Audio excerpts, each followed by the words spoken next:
Dear student, आज हम आपके लिए बताने जा रहे हैं इलेक्ट्रोवैलेंट बॉन्ड। देखिए, ये केमिकल बॉन्ड का ही एक टाइप है और 11th और 12th क्लास के लिए और भी कंपटीशन एग्जाम के पर्पज से यहाँ से क्वेश्चन बनता है और बहुत ही इम्पोर्टेंट टॉपिक है।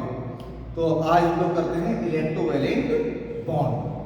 तो इस बॉन्ड को समझने से पहले आपको मैं एक चीज बताना चाहता हूं कि ये इलेक्ट्रोवैलेंट बॉन्ड पीरियोडिक टेबल में वो कौन से एलिमेंट्स हैं जिनके साथ विशेष रूप से ये बनता है। तो इसको आप पहले जानेंगे S block element, S block element के बारे में। एस ब्लॉक एलिमेंट्स के बारे में आप जानिए। एस ब्लॉक में देखिए, एक तो फर्स्ट ए ग्रुप है, फर्स्ट ए ग्रुप। इसमें जो एलिमेंट्स आते हैं उन एलिमेंट्स को हम कहते हैं इंग्लिश में एल्कली मेटल्स और हिंदी में क्षार धातु। तो ये एल्कली मेटल्स, एल्कली मेटल्स। और जो सेकंड ग्रुप है ए, सेकंड ए, इसे कहते हैं alkaline earth metal, alkaline earth metals. तो आज हम आपको ये नहीं बता रहे हैं कि एल्कली मेटल्स कौन सी होती हैं, एल्कलाइन अर्थ मेटल्स कौन से होते हैं। इनको मैंने इलेक्ट्रोवैलेंट बॉन्ड में इसलिए इनका नाम दिया कि देखिए, इसमें याद करने के लिए भी आपको जरूरत है कि कौन कौन से एलिमेंट्स हैं जो आपको पता है। तो उसमें क्या है कि फर्स्ट ए के लिए याद करने का फंडा है आपका, आप बिना याद रखेंगे, हमने लीना को रब से फरियाद किया, हमने लीना को रब से फरियाद किया। ये अगर आप याद रखेंगे तो आपको ये फर्स्ट ए ग्रुप याद रहेगा। कैसे, मैं आपको यहां पर डिस्कस करके देखिए बताऊं। देखिए, हमने एच लीना, LIN लीना को रब RB से CS फरियाद FR। तो इस तरह से ये फर्स्ट ए ग्रुप एलिमेंट्स आपको याद हो जाएंगे इस लाइन से। ऐसे सेकंड ए के लिए जल्दी से आप यहाँ नोट भी कर सकते हैं। भैया बड़े दुखद लाइन है, वे मर गए कल, वे मर गए कल श्री 12। श्री, अब देखिए 12, मैं जानबूझ कर ये वर्ड लिख रहा हूं, इनका वैसे कोई अलग से मीनिंग नहीं है। देखिए वे, यहां पर वे मर गए यानी MG, कल CA, श्री SR, 12 BARA। तो ये alkali metal, alkaline earth metal, ये याद करने का आपका फंडा मिल गया। लेकिन मैंने यहाँ इन एलिमेंट्स को इसलिए लिखा कि जो फर्स्ट ग्रुप में एलिमेंट्स हैं जितने भी, वे एलिमेंट्स सभी के आउटर मोस्ट सेल में एक इलेक्ट्रॉन है। तो ये एक इलेक्ट्रॉन होने की वजह से अपने इलेक्ट्रॉन को इजीली, आसानी से लूज कर देते हैं। ऐसे सेकंड वाले एलिमेंट्स जो है एल्कलाइन अर्थ मेटल, ये अपने आउटर मोस्ट सेल से, इनके पास 2 इलेक्ट्रॉन होंगे, तो ये उन 2 इलेक्ट्रॉन को लूज कर देते हैं। अब ये बात भी आपको बहुत सिंपल रूप में पता होनी चाहिए कि first group it means total element सभी के पास एक इलेक्ट्रॉन ही होगा आउटर मोस्ट सेल में। ऐसे सेकेंड ग्रुप में ही इसलिए है on the basis of electronic configuration कि इन सब के पास आउटर मोस्ट सेल में 2 इलेक्ट्रॉन होंगे। अब यहाँ समझने की बात क्या है कि ये एलिमेंट तो एक इलेक्ट्रॉन लूज कर देगा, ये सेकंड वाले 2 इलेक्ट्रॉन लूज कर देंगे।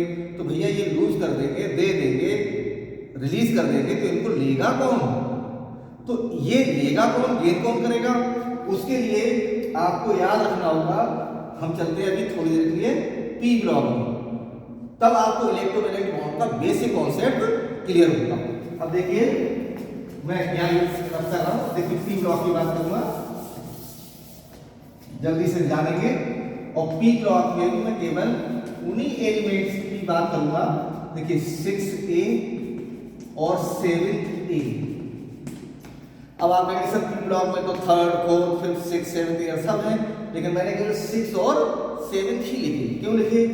इसको याद करने का पहले फंडा देखिए, उससे टीपो। एग्जाम में भाई ये यूपी बोर्ड वाले बच्चे बहुत टीपने की बात करते हैं, तो उससे टीपो। तो भैया पड़ोसी कोई टीपे तो कहना मुझसे मत टीपो, उससे टीपो। तो यहाँ देखिए 6 से आपको याद हो जाएगा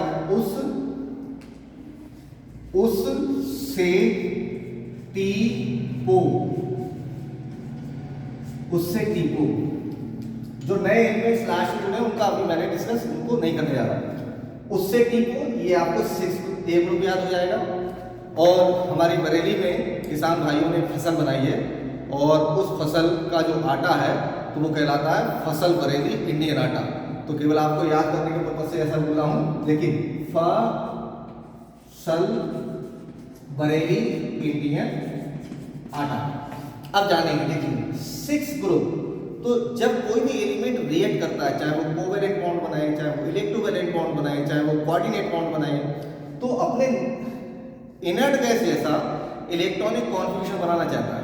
अब इनर्ट गैस जैसा मींस हीलियम के आउटरमोस्ट शेल में 2 इलेक्ट्रॉन होते हैं और इनर्ट गैस जितनी भी और है, neon, argon, krypton, xenon, radon, उन सब के आउटरमोस्ट शेल में 8 इलेक्ट्रॉन होते हैं।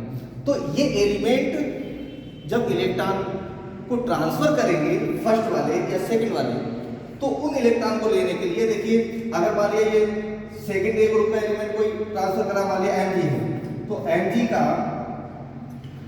का एटॉमिक नंबर है 12, 2, 8, 2। तो ये 2 इलेक्ट्रॉन लेने वाला कोई ऐसा एलिमेंट होगा जिसके आउटर मोस्ट शेल में 6 इलेक्ट्रॉन होंगे, तो वो 6 ए ग्रुप का ही एलिमेंट होगा। तो जैसे MgO, ये ऑक्सीजन का एटॉमिक नंबर 8, तो 2,6। तो ये 2 इलेक्ट्रॉन ये लेकर अपना ऑक्टेट पूरा कर लेगा और इसके पास भी 8 इलेक्ट्रॉन हो जाएंगे। तो ऐसे इलेक्ट्रोवैलेंट बॉन्ड इस तरह से बनेगा। अब आप देखिए फर्स्ट ए ग्रुप का एलिमेंट जैसे सपोज कीजिए Na। अब जानेंगे प्रॉपर एग्जांपल के साथ इलेक्ट्रोवैलेंट बॉन्ड को। देखिए फॉर्मेशन ऑफ NaCl कंपाउंड। अब देखो Na का एटॉमिक नंबर 11, 281, Cl का एटॉमिक नंबर 17, 287। अब यहाँ देखिए Na के आउटर मोस्ट शेल में 1 इलेक्ट्रॉन है, हमने यहाँ 1 इलेक्ट्रॉन कर दिया, प्लस Cl के आउटर मोस्ट शेल में 7 इलेक्ट्रॉन है, तो 2, 4, 6 एंड 7। तो ये सोडियम एक इलेक्ट्रॉन को, देखिए ये सोडियम में क्या टेंडेंसी है, अपने आउटर मोस्ट शेल के एक इलेक्ट्रॉन को लूज करने की। तो ये सोडियम अपने इलेक्ट्रॉन को क्या कर देगा, लूज, मतलब यहां से निकल जाएगा। अब लेने वाला कौन है, जो एक इलेक्ट्रॉन ले सकता है। तो Cl ने इस इलेक्ट्रॉन को 7 ग्रुप का एलिमेंट से, इसलिए इसके आउटर मोस्ट शेल में 7 इलेक्ट्रॉन होंगे, तो इसने इस इलेक्ट्रॉन को गेन कर लिया। अब इनके बीच में देखिए Na और Cl, इनके बीच में इस इलेक्ट्रॉन के ट्रांसफर ऑफ इलेक्ट्रॉन से बॉन्डिंग हो गई और ये बॉन्ड बन जाएगा इलेक्ट्रोवैलेंट बॉन्ड, जिसे हम इलेक्ट्रोस्टैटिक फोर्स ऑफ अट्रैक्शन या वैद्युत बल रेखाओं द्वारा रिप्रेजेंट करेंगे। अब यहाँ आपने देखा कि सोडियम से एक इलेक्ट्रॉन ट्रांसफर हुआ किधर, Cl की तरफ। तो इस सोडियम पर एक पॉजिटिव चार्ज और Cl पर एक नेगेटिव चार्ज, और ये जो बॉन्ड बना इसको हमने कह दिया आयनिक बॉन्ड या इलेक्ट्रोवैलेंट बॉन्ड। तो इस तरह से आपने देखा कि इलेक्ट्रोवैलेंट बॉन्ड या आयनिक बॉन्ड कैसे बना, ट्रांसफर ऑफ इलेक्ट्रॉन। अब जैसे भाई किसी के पापा या भाई जॉब करते हैं तो एक शहर से दूसरे शहर में ट्रांसफर हो जाता है, तो क्या कहेंगे, ट्रांसफर ऑफ पापा, ट्रांसफर ऑफ भाई, है ना। यहाँ इलेक्ट्रॉन का ट्रांसफर हो रहा है, कहाँ से, एक एटम से दूसरे एटम पर। तो हम कहेंगे इलेक्ट्रोवैलेंट बॉन्ड में जब ट्रांसफर ऑफ इलेक्ट्रॉन हो जाएगा तब उनके बीच जो बॉन्ड बनता है दैट इज इलेक्ट्रोवैलेंट या आयनिक। क्लियर? तो उम्मीद है आप सबको अच्छे से समझ में आया होगा। और हाँ, यहीं पर एक छोटी सी बात जरूर याद रखें कि जब तक कोई मोस्ट इलेक्ट्रो पॉजिटिव एलिमेंट और मोस्ट इलेक्ट्रो नेगेटिव एलिमेंट नहीं होगा तब तक उनके बीच इलेक्ट्रोवैलेंट बॉन्ड नहीं बनेगा। तो ये इलेक्ट्रोवैलेंट बॉन्ड की नेसेसरी कंडीशन भी हो गई कि एक एलिमेंट को मेटल होना चाहिए और दूसरे को नॉन मेटल। एक मोस्ट इलेक्ट्रो पॉजिटिव कैरेक्टर का होना चाहिए, दूसरा मोस्ट इलेक्ट्रो नेगेटिव का, तभी कंप्लीटली इलेक्ट्रॉन का ट्रांसफर होगा। अदरवाइज इलेक्ट्रॉन की जब शेयरिंग हो जाएगी तब कोवेलेंट बॉन्ड बनेगा, इलेक्ट्रोवैलेंट बॉन्ड नहीं बनेगा। और एक बहुत ही इंपॉर्टेंट पॉइंट कि दोनों एटम के बीच अगर इलेक्ट्रोनेगेटिविटी का डिफरेंस 1.8 से अधिक होगा तभी उनके बीच इलेक्ट्रोवैलेंट बॉन्ड बनेगा। अगर ये डिफरेंस 1.8 से कम होगा तो उनके बीच कोवैलेंट बॉन्ड बनेगा। डियर स्टूडेंट, इस पॉइंट को बहुत अच्छे से याद रखेंगे क्योंकि ऐसा क्वेश्चन कंपटीशन में आ जाता है। Thank you.